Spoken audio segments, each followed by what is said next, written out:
Hey fam, hey, welcome back to my channel. The voice is mostly back, and so am I. Y'all, we are here. This week's Sister Wives. This past Sunday's Sister Wives. If you did not see it, I'm going to tell you right now, this episode made me mad on so many different levels. I had planned to go ahead and go back and do a review of last week's episode, but that didn't really give much to me, so I think I'm just going to hit some of those things within this review. But y'all, from Cody, and I call him Angry Spice, I'm just going ahead and call him the Grinch. When he actually offered for his wife, spiritual or otherwise, to sleep in a barn, y'all, we got a lot to talk about. A lot to talk about. I'm going to see y'all right back here after the jingle.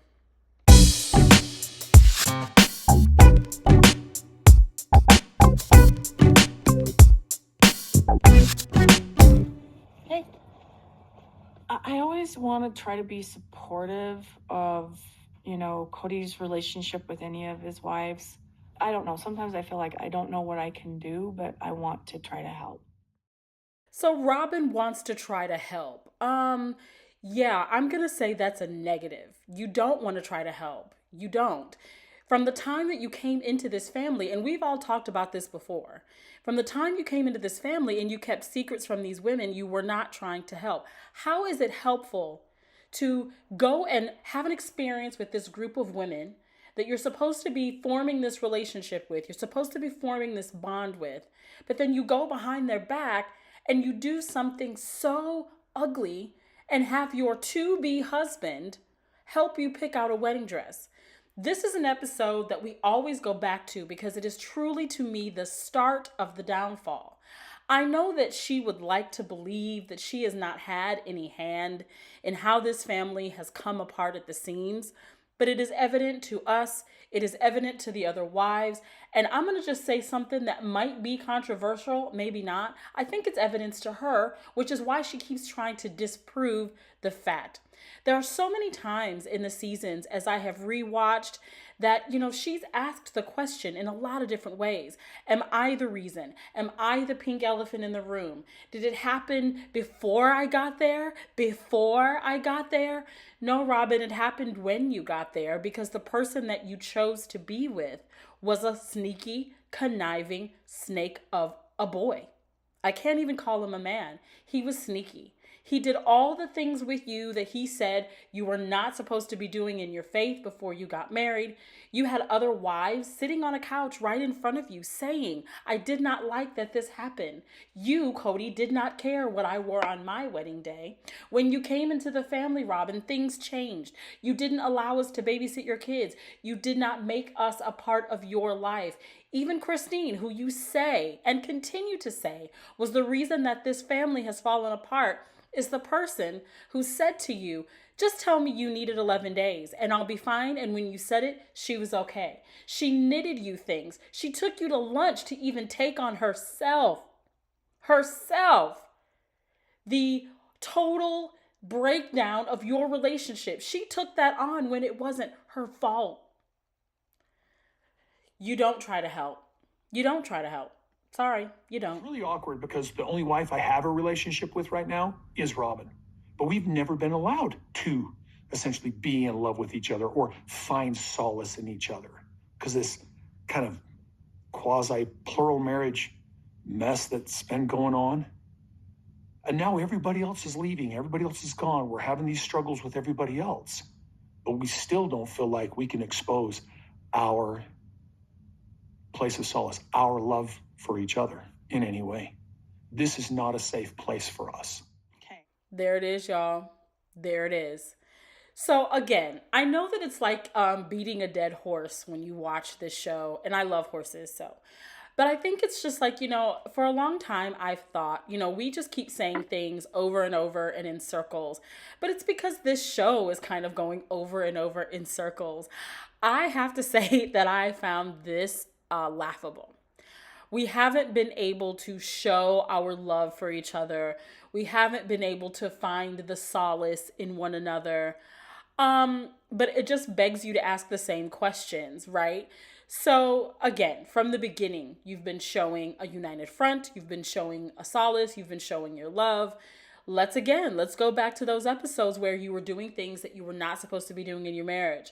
Your third wife is in the hospital having a child for you, and you are off with your not even wife yet, your fiance, who you're not supposed to be crossing certain lines with, and you are crossing those lines. You're kissing her when you're not supposed to. So much so that you almost hit a cameraman in the face from trying to close the door on him so he wouldn't catch you or she wouldn't catch you. So you've always shown your solace because you've always picked a side. You essentially let your marriages begin to slip away when this person came into the family, as you all like to say. You show your solace and your love for one another when you demand apologies for her that she's saying she doesn't want, although I believe 100% she wants those apologies. When you have gotten her to a point where she can pin this entire collapse onto one other wife.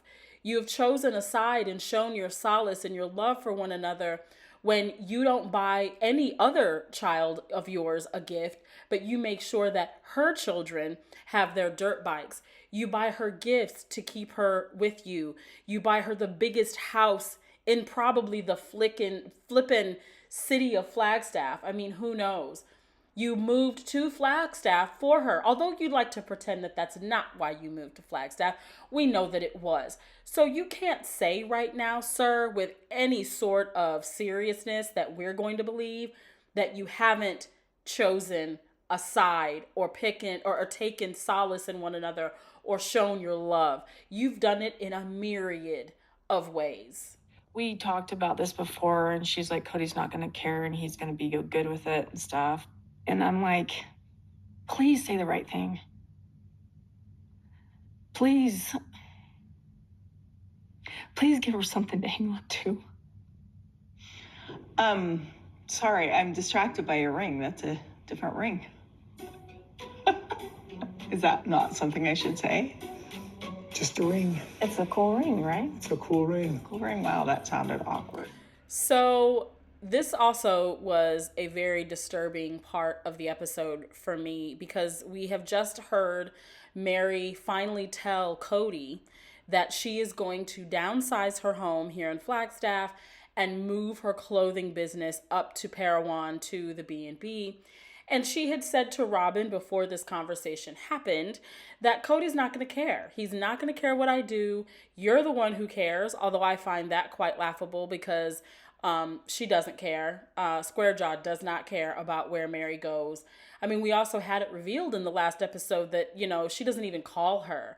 She had to tell her, listen, if you want me to be around, you're sitting here pursing your lips together about how I'm going to move and not be here a whole lot, but you don't even call me when I'm here. So if you want me around, you're going to have to make an effort to dial my phone number or text me and let me know that you want me to be around and you want to see me. And when I'm here, we will.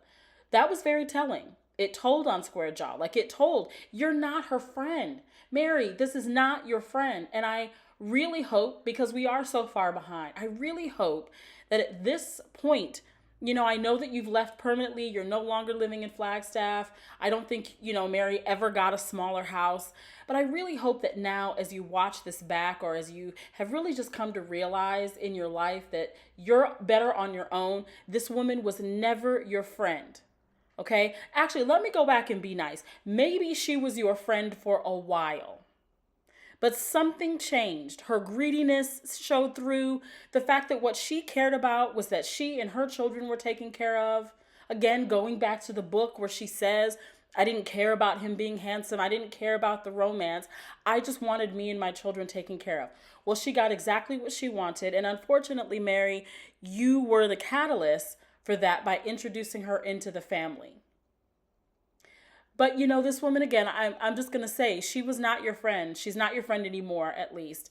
And so you were right. Cody isn't going to care. I felt really bad for Meri because she kept saying, like, I kind of wished or I kind of hoped that he would show some modicum of caring for me, but he didn't.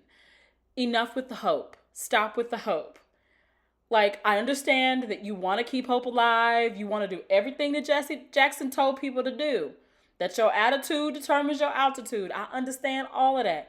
In this case, though, you got to do what Kenny Rogers said. You got to know when to hold them, know when to fold them, know when to walk away, know when to what? Say it with me, run. And in this situation, Meri, you're being used. And if you stayed around, you would have continued to be used. I want to say good on Meri. Because I think somewhere in here he says, well, good on you, Meri, because it doesn't affect me. You know what, Meri? Yes, good on you. Because when you sat at that table in Las Vegas and you told them that you wanted to buy this B&B, they all wanted to look at you like you was crazy. Even my girls, Christine and Janelle, they had a little side eye for you. We don't have the money. We can't give you the money. So you went out, you did it on your own. Right there, Meri, you proved you had the eye of the tiger when it came to this. Not only did it work out in your favor for your mom to then have somewhere to be and to have her wonderful last years of life, running a B&B, being as wonderful as I think she probably is as a person. Now you have this home that you've made some equity in, which puts you ahead of Janelle in a lot of ways. But Meri, it worked out. Now it's time for you to just take the final step, girl, and cut the umbilical cord from these people. Stop being sucked in to the game. Let them go, because they've already let you go. He said several times tonight, Meri, he did not care. He said it in about 3 or 4 or 5 different ways. You've heard him say unkind things about you. Just go. Of course, we move on in this scene to see that Meri recognizes he has a new ring on his finger. And she says, oh, I'm sorry, I was just really distracted by your ring. So, of course, Square Jaw and Angry Spice get really awkward about it. And they're like, oh, well, it's just a cool ring. Just, cool ring. Now, I've seen a couple of influencers say that ring retails at over $1,000. It's silver and gold, which, okay, fine, mix your metals. But that ring was just fugly. Fugly. And if you are back in my generation, growing up in the 80s and 90s, you know when something was fugly, fugly, it was bad. It was beyond ugly. That thing was ugly with an F, fugly. I, of course, don't know where it came from, but I'm going to be willing to bet that Robyn had her little juicy hands all over it and maybe gave it to him like that fugly painting that she did of her kids erasing her ex-husband and putting him in with Cody, making a situation that never happened happen on canvas. This looks like her style, and it looks like the style of that ugly fugly art they have on their walls too. So, but yeah, and then, of course, Meri's like, why are you all being so weird? Well, they're being so weird because it's just another secret that they have between each other that they're not going to let you in on, because why? Who cares about you? And then, of course, we pretend that, oh, well, we got to make sure we call her. We got to make sure that we schedule getting together. So, child, stop. Also, can somebody tell me why this heifer got her tongue sticking out like that? What is that? Oh my gosh, that is so ugly. Like, I see people do this, like, in life, and it is so gross looking for you to be sitting around with your tongue hanging out like that. But you know what it is? It's probably because all those lies in your mouth are having a hard time staying in. All that deceit and all that ugliness you got on the inside of you is trying to come out through your tongue. Life and death is in the power of the tongue. Remember that. Of course, at the beginning of this clip, we see that Robyn is like, please, we talked about it, and I just want him to give her something to hang on to. Child, you don't want him to give her nothing to hang on to. What you want is for him to convince her to stay so you can hang on to that coin. Because if she leaves, she's taking all that coin with her. The money, the moolah, the bread, the cheddar is going out the door and up the highway to Parowan, Utah with her. As soon as them clothes go into that truck, so does all the money that you and Cody have been using to buy nonsense like that fugly ring, that fugly art, that fugly Christmas village, and all the other crap y'all just buy and got sitting in boxes in the windows. Oh my gosh. I can fit. So at this point, our family, to use an analogy, kind of feels like we've all abandoned ship in different lifeboats. Every individual mom is doing a great job at keeping their unit together. I think it's really nice that my mom and her kids and Christine and her kids can actually maintain a really functional relationship. Y'all, I use this picture because I just wanted to show how much growth has happened with Gabe in the time that he came from his father calling him on his birthday, thinking that it was to say happy birthday, but it was really just to ask a question about COVID because COVID was ravaging Angry Spice's mind at the time, and that's like all he could think about. But look at the growth. I really feel like he has just finally, profoundly put what has happened to his family in a way that really just makes sense.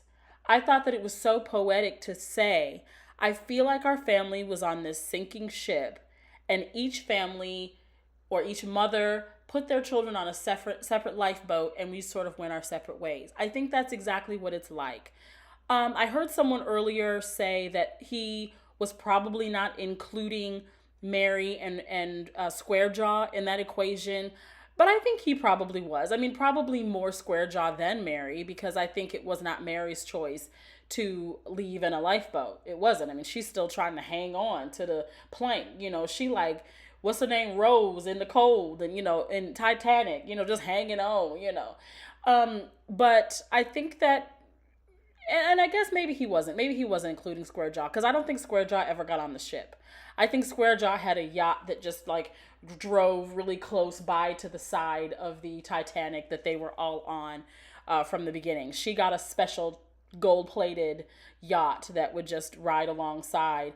So yeah, I think that he's right though. I think that Janelle and Christine have definitely done a wonderful job at keeping their kids together, and we see it as it's evident in this episode. Garrison buys a house at 23. Go Garrison. Go Garrison, make those financial moves, bro. Because I'm going to tell you, most 23-year-olds are not thinking about buying houses and building equity and having a life that has a nice future. So good for you. I'm not saying that 23-year-olds don't think about that, but it's usually not the first and foremost thing on their mind to buy a home and start investing their financial portfolio and divesting it in so many different ways. So I think that's cool. But I also think it's kind of cool that they want to live together. Now, I'm going to say I agree with Christine. I think that it's going to be very shortly thereafter that they are going to have their brotherly, sisterly fights. Who knows if it's going to last long? I don't know how long, if they actually did move in, how long they did live there. I know that from watching Gwen on her YouTube, she lives with her wife now, and who knows how long she lived with her wife or when she moved into her own place. But I think it's cool that they are even close enough to consider living with each other. Because I guarantee you, that 4-year-old girl that got over there just graduated college. What's her name? Aurora, and what's the other one's name? Aurora and I can't remember her name. See, I forget. I block them out. But we know she ain't moving nowhere because she gonna stay right up under her mother's teeth. She gonna stay there because she getting her ears pierced and stuff for free. So she ain't going nowhere. I think she's driving an Infinity SUV. I wouldn't go nowhere either. Are you going to actually address the concern that you have? What concern? No, I'm not gonna. Why would I address that concern? Well, no, you wanted to make it something specifically clear, so. Fine. I didn't want Robyn to think, or you to think, but like really let's. No, just don't. Just. What? Why are you so weird? I'm the weird one? I'm trying to get Meri to tell Cody that her moving her business up there does not mean she's not still committed, and he needs to know it. Just tell him what you I'm not want the one to make who sure has finalized anything. I don't have a problem saying it, but I think Cody's going to have a problem hearing it. Just This does not mean I'm leaving the family or you. So it really is purely just a business thing. Okay, good on you, Meri. It actually has no effect on me. So Lizzie's is all about. So this is where in the episode Cody says, "Oh yeah, good on you, Meri. It doesn't affect me at all." And this is why I say that, season after season, for at least the last 4 or 5 seasons, he has told you, Meri, in every conceivable way that he does not want you. He does not want you there. He'd be happy if you left, and that nothing about you really does affect him. I've watched you go over for Thanksgivings and be tolerated. You brought your Rice Krispie treat turkey as a joke. It was tolerated. It's like every time that man is even in the same room with you, it's like for him, you suck the air out of the room. You suck the life out of his existence. It's time to go. It's time to go. And I do know that at this point in 2023 that you have decided to leave, you have decided to separate and end your relationship. And really it should have been done a long time ago. So it's really for me just painful as a person, as a human, but as a woman to watch you need the validation of someone who emotionally abuses you. And you're doing it with the help of somebody who really does not like you. And this is why I say she doesn't like you. Anyone who is even a remote friend of mine would not hear me say that he has said unkind things about me. I know that it's over. I know he wouldn't care if I left. None of them would say of my husband, just hang on, stay here. He does see you out on the property with us. He does see you as a part of his big picture. They would all say, pack your stuff and get the F up out of Dodge. Because he don't care about you. He's just not into you, sis. He's just not that into you, Meri. And he hasn't been for a long time. Now, he has not out and out said why all of a sudden in his mind and in the recesses of his mind in marriage with you that you've always been this horrible person. But it sounds to me like there has been some trouble with you. Whatever that is y'all's business. I don't need to know.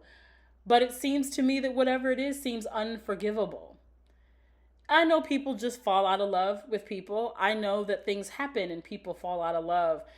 But it's too bad that you had to sit in this for so long and go through such a horrible time upon horrible time upon now horrible time.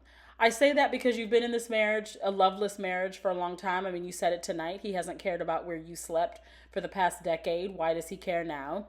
You've lost your mom in the middle of this and in the middle of these COVID rules and COVID in general, and had nobody to go with you on the drive up there while you were hoping to make it there in time to see her. Now you're rewatching or reliving this if you are watching it, and you've just lost your brother. And I want to say, if you ever hear this, condolences. I hope that you are doing well. I wish you nothing but the best and that he is resting in peace. But Meri, I'm glad you have made the decision. I'm glad that we can see where this ends up, because if this was all we were seeing and we didn't know how this ended up, it would be like, I need to drive to Parowan and talk to you, girl. You need some friends to talk to you and tell you the truth. What is your friend up there telling you? What is she telling you? Is she telling you to leave? Because if she's not your friend either. I'm just saying. She doesn't want to move into it. That's the point. You're just being forced to move into it. She's not moving into it. You're running your business out of it. Yes, but she's not moving into it. I'm still getting a house here in Flagstaff. I'm going to get a smaller house, and I'm going to be living here. Oh, and sometimes people have two homes. Oh, guess what? So do polygamous men. They have multiple homes, and they live in both of them, usually. I love. This is where I finally felt like I saw a little bit of the emancipation of Meri Brown. Robyn's trying to, of course, speak Cody, which is basically like speaking nutsack, I guess. And she's trying to do the whole, I understand what he's saying, I understand what she's saying, Counselor Robyn thing that Janelle talks about. And she's trying to convince him his denseness, she's not moving into it. And he's like, so you're just moving into it. She's not moving into it, but you're moving your business up there. Yes. So their whole thing about the confusion was trying to basically be like, she's not moving into it. She's just going to move into one room. She's going to run the business out of the carriage house. We all heard this last week and we picked it up pretty quick. So here we go again with the demonstration of how he took the short bus to school, if he went to school at all. Like, I think he did go to school, but who knows? Did he go to a school where they just taught like phonics and like numbers, and that's as far as he got? Like, get out of here. Now, I will admit, I do not understand the whole having a smaller house in Flagstaff for what? You have an entire B&B. I know you're only going to live in one room, but it's your property. You have a property built on some land that's paid off. So why would you come back to Flagstaff, waste money to be in a smaller house to do what? Go to Thanksgiving and maybe only first Christmas? You better get in your car and drive down here like Janelle and Christine, or I should say Christine does.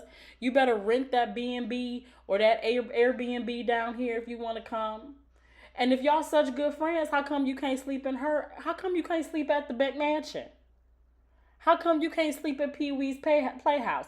You know they have enough rooms in there. Now, they did not have enough room for Truly, so you might be out of luck. You might be out of luck, but I'm just saying. So, of course, she says, well, oh, look. It's possible for a woman to have two homes. It's possible for a polygamous man to have more than one home. And this is where the dig came in, and I loved it. She goes, most polygamous men stay in their multiple homes, usually. So what that said to me was, I know you only stay in one house. You had multiple homes you could have stayed in, but you only stayed in one. Good dig, Meri. Good dig. I have an idea that might be really functional. I don't know. Do you guys want to hear it? Sure, go for it. But it wouldn't be, I don't know if it's very I functional. know. I'm like, No, I want to build a barn-dominium out there. I want a place to put my car that I don't drive except for in the summer. I want a place to put my stuff. Yeah, the barn-dominium is basically a big, giant garage or barn that has a loft apartment in it. You know, so it's like a condominium, but it's a barn, a metal building that goes up fast, lickety-split. and you can do whatever you want on the inside. Well, Can't you? Technically, I would get a permit for, I'd show them the design, I'd get a permit for the loft I'd put in it, and you could live in that loft. I mean, it'll have, you know, like a shower, fridge, you know, like normal, like it'd be about this big.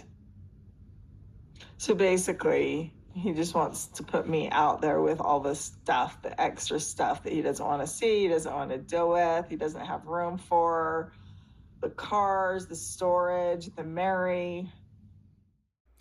Okay, girl, so what more do you need? Again, we know that this happened years ago and that you have moved on with your life. But I will be goddamn if a man ever suggests that I go live in a barn. This should have been the day that you packed your stuff, racks or no racks, and gotten up out of Flagstaff. These two people, to me, at this point, are out to hurt you.